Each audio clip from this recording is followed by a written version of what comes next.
उत्तर प्रदेश की धरती, जहां सपनों को आकार देने का हौसला कभी कम नहीं होता। वहां से निकला एक ऐसा युवा खिलाड़ी जिसने शारीरिक सीमाओं को अपनी पहचान नहीं बनने दिया, बल्कि उन्हें अपनी सबसे बड़ी ताकत में बदल दिया।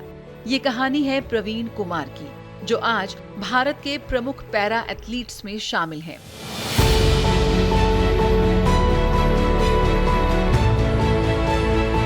ग्रेटर नोएडा के जेवर क्षेत्र से आने वाले प्रवीण कुमार जन्म से ही बाईं टांग की अक्षमता की शारीरिक चुनौती के साथ बड़े हुए।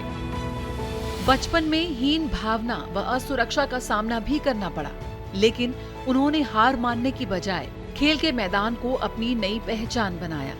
उनकी शुरुआत वॉलीबॉल से हुई, लेकिन जैसे ही उन्होंने हाई जंप में कदम रखा, उनके जीवन ने एक नई दिशा पकड़ ली।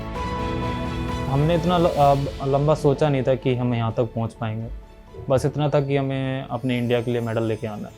बाकी सारी चीज़ें डेस्टिनी मान लो या फिर एक लिखा हुआ मान लो कि जो होना ही था।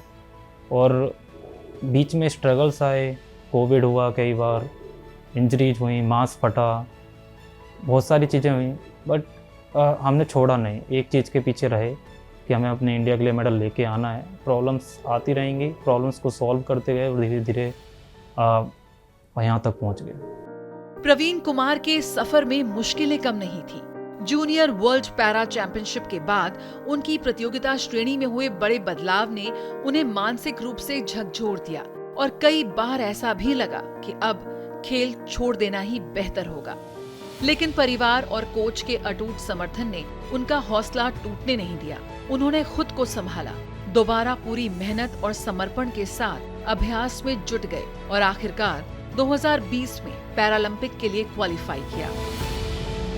टोक्यो पैरालंपिक्स में महज 18 वर्ष की उम्र में एशियन रिकॉर्ड के साथ रजत पदक जीतकर वे सबसे कम उम्र के भारतीय पैरा पदक विजेताओं में शामिल हो गए।